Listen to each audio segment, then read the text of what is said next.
Hello everyone, this is अनुराग बघेल और भाई आपका एक बार फिर से स्वागत है मेरे इस यूट्यूब चैनल में, जहां हम अपनी बायोडाइवर्सिटी की कहानी को आगे बढ़ाते हैं।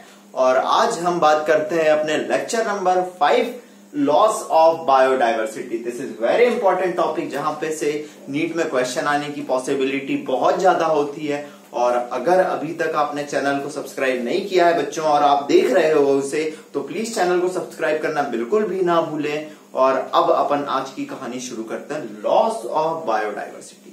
चलिए, कहानी है तो कहानी जैसे ही इसे शुरू करते हैं भाई। शुरू करता हूं मैं एक टर्म स्पीसीएशन से। आपने कोई लास्ट ईयर्स में जब से पैदा हुए हो, कभी ये नहीं सुना होगा कि नहीं यार एक नई स्पीसीज ऐड हो गई, एक नई स्पीसीज ऐड हो गई। क्योंकि स्पीसीएशन कोई भाई 10-20 सालों में नहीं होता। It takes thousand and millions of years, कि एक स्पीसीज को आने में थाउजेंड और मिलियंस ऑफ ईयर्स लगते हैं। लेकिन आपको ये जरूर पता होगा कि हमने लास्ट 20 ईयर्स में, और नहीं पता तो सुन लीजिए, 27 स्पीसीज को खो दिया है। लास्ट 20 ईयर्स में 27 स्पीसीज को खो दिया है। और हम बायोडाइवर्सिटी को जिस तरीके से लॉस कर रहे हैं, ये बहुत ही अलार्मिंग सिचुएशन है। चलिए, आपने ट्रॉपिकल पैसिफिक आइलैंड के बारे में सुना है? ट्रॉपिकल पैसिफिक आइलैंड, ठीक है। चलिए, ट्रॉपिकल पैसिफिक आइलैंड में बेटा डिफॉरेस्टेशन, हंटिंग और पोचिंग, ठीक है, अर्बनाइजेशन,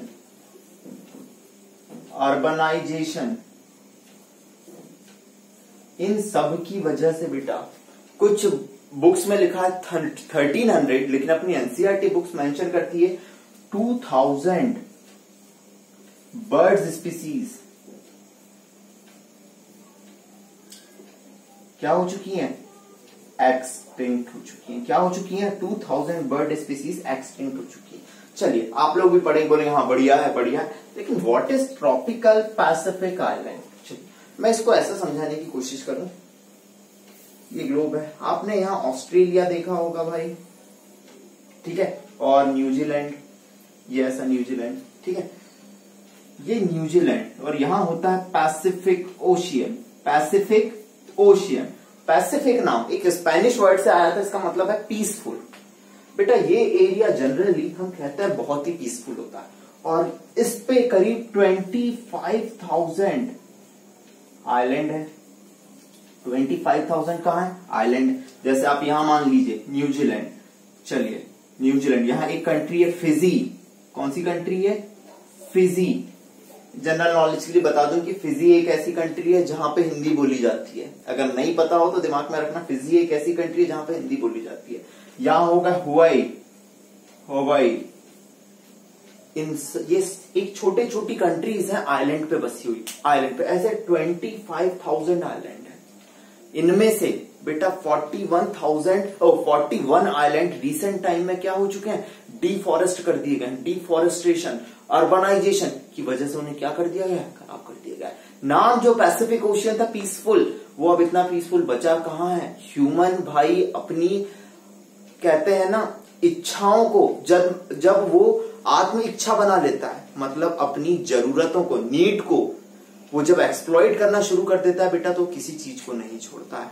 इसी वजह से हम क्या करते जा रहे हैं? बायोडाइवर्सिटी का क्या करते जा रहे हैं? कंटिन्यूअस लॉस करते जा रहे हैं। और अगर नहीं समझ आया तो अपनी IUCN, international union of conservation of nature and natural resources, चलिए इसका 2004 का डेटा देखते हैं। कब का डेटा देखते हैं? 2004 का डेटा।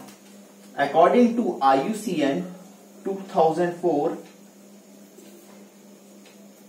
ठीक है, लास्ट 500 ईयर्स में बेटा, लास्ट,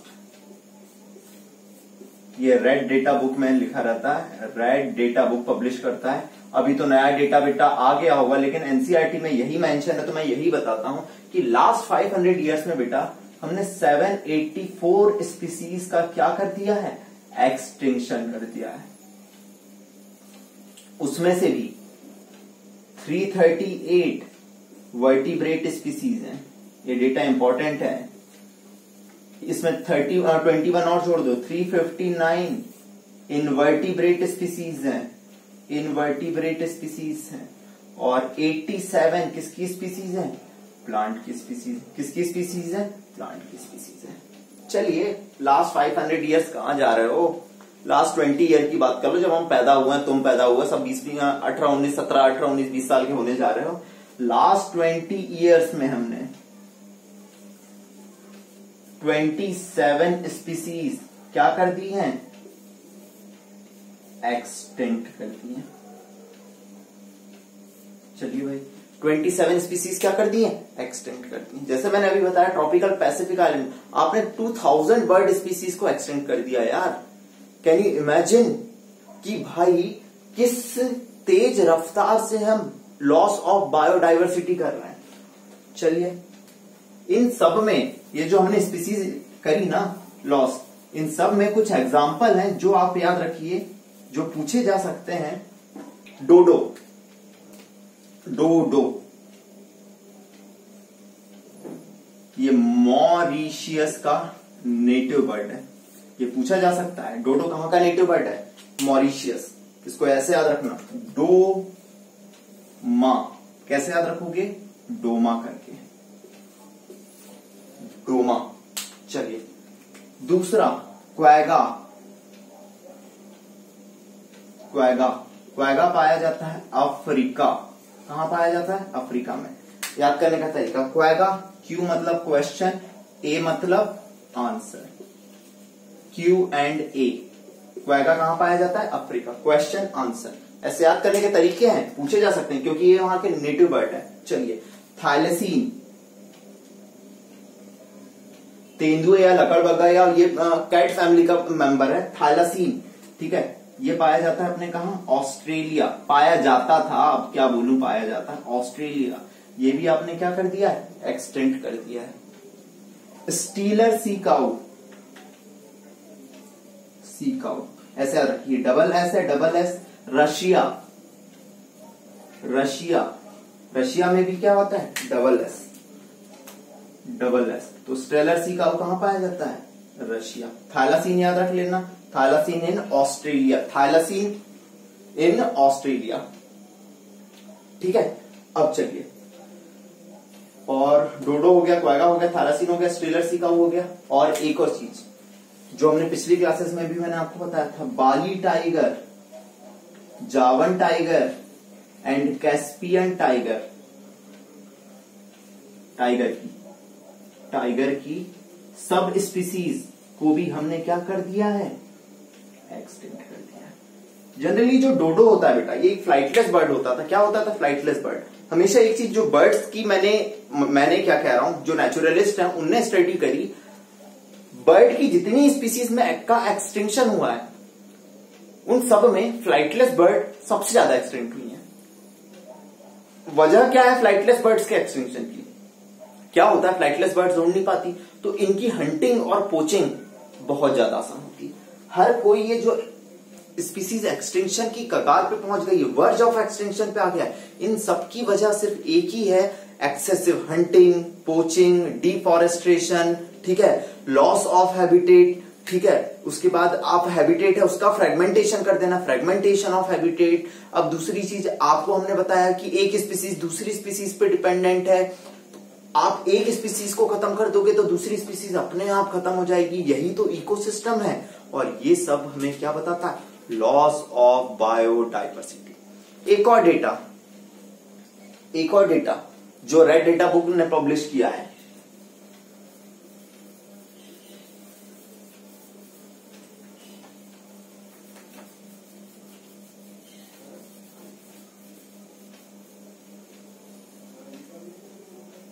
एक और डेटा जो रेड डाटा बुक ने पब्लिश किया है, approx 15,500 species facing the extinction और they are at verge of extinction. आप इसे ऐसे समझ सकते हैं, करीब 15,500 स्पीसीज, 15,500 स्पीसीज रिसेंटली किसको फेस कर रही है, एक्सटिंक्शन की कगार पे आ चुकी हैं। ठीक है, और मैं एक डेटा को ऐसे रिप्रेजेंट करने की कोशिश करूं, बेटा देखो, करीब 12% बर्ड स्पीसीज, ठीक है, 23% मैमल्स स्पीसीज, 23 को उल्टा करो, एम और ए को उल्टा करो, देखो ए पहले आता है इसलिए 32 ज्यादा वाला, 32 एम, इसको भी उल्टा करें, इसको भी उल्टा करें, एम्फीबियन स्पीसीज 23%, 32 और 31% जिम्नोस्पर्म स्पीसीज एक्सटिंक्शन की कगार पे आ चुकी है। किसकी कगार पे आ चुकी है, एक्सटिंक्शन की कगार पे आ चुकी है। ये डेटा बहुत ज्यादा इंपॉर्टेंट है, इसीलिए ये क्लास को बहुत ज्यादा इंपॉर्टेंट मान के चलिएगा बच्चों। ठीक है, छोटे छोटे लेक्चर हैं, देखना बहुत आसान होता है, इसलिए मैं छोटे छोटे लेक्चर बनाता हूँ, काफी लेंथी लेक्चर तो मैं बनाता ही नहीं हूँ। इसे नोट करिए और मजे लीजिए जिंदगी के, नोट करिए, देखिए हम कैसे एक्सटिंक्शन कर रहे हैं।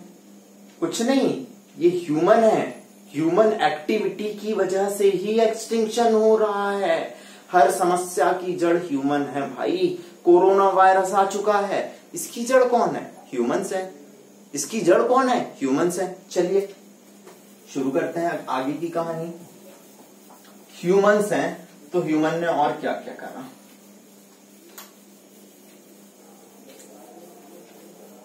चलिए, आपको क्या लगता है बच्चों कि सारे टैक्सोनॉमिक ग्रुप में एक्सटिंक्शन एकदम सेम है या सारे टैक्सोनॉमिक ग्रुप एक्सटिंक्ट हो रहे हैं? नहीं, जनरली जो एम्फीबियन स्पीसीज उनमें वो ज्यादा वल्नरेबल है एक्सटिंक्शन के लिए। एनसीईआरटी में एक वर्ड मेंशन किया गया है, amphibian species are more vulnerable to extinction. चलिए, एक सिंपल सा वर्ड था, तो आपको क्या पता चला कि सारे टैक्सोनॉमिक ग्रुप में एक्सटिंक्शन नहीं हो रहा है। ये जनरली एम्फीबियन स्पीसीज तो कुछ ज्यादा ही वल्नरेबल है, किसके लिए, एक्सटिंक्शन के लिए। दूसरी चीज, चलिए भाई आपको क्या लगता है एक्सटिंक्शन पहली बार हो रहा है स्पीसीज का? नहीं। डायनासोर सुने? बिल्कुल सभी ने सुने होंगे, डायनासोर एक्सटिंक्ट हो चुके हैं। क्यों हुए समझना, अर्थ के ओरिजिन से टिल डेट आज तक 5 मास एक्सटिंक्शन हो चुके हैं। 5 मास एक्सटिंक्शन हो चुके हैं। चलिए, हम जनरली ये कहते हैं बेटा, अर्थ के ओरिजिन से टिल डेट 5 मास एक्सटिंक्शन हो चुके हैं। हम जनरली ये कहते हैं डायनासोर एक्सटिंक्ट हो गए। डायनासोर क्यों एक्सटिंक्ट हुए? डायनासोर जनरली हमें नहीं लगता कि उस टाइम ह्यूमन थे, फिर भी डायनासोर एक्सटिंक्ट हुए। डायनासोर इसीलिए एक्सटिंक्ट हुए क्योंकि ड्रास्टिक इन्वायरमेंटल चेंजेस आए, क्लाइमेटिक चेंजेस आए। हो सकता है 5 मास एक्सटिंक्शन, इस वजह से पूरी की पूरी स्पीसीज गायब। एंड नाउ, अब सुनना, now we are facing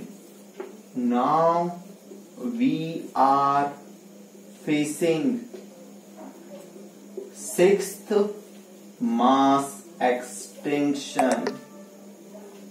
6 mass extinction, और ये बाकी की तुलना में बेटा 100 to 1000 टाइम्स मोर फास्टर है। 100 to 1000 टाइम्स मोर फास्टर। और ये किस वजह से हो रहा है? It is because of the human